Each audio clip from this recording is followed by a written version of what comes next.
সুপ্রিয় দর্শক ভাইরা, আসসালামু আলাইকুম। আজ বুধবার শেখপাড়া পাইকারি বাজারে চলে আসছি।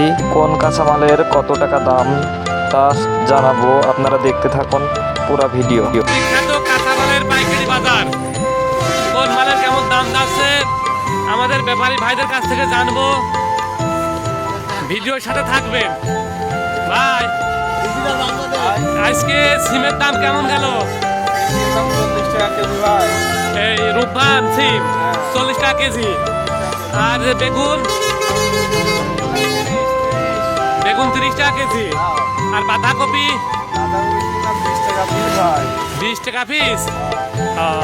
ধন্যবাদ।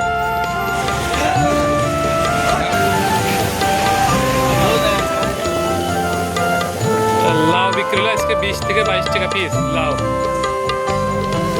আজকে মরিচ বিক্রি হলো 35-40 টাকা কেজি মরিচ।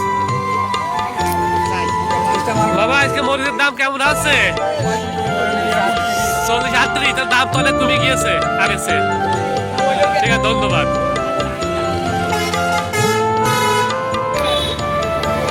ফুলকপির বাজারটা গত দিনের থেকে আজকে অনেকটা ভালো, 1100-1200 টাকা মন যাচ্ছে ফুলকপি।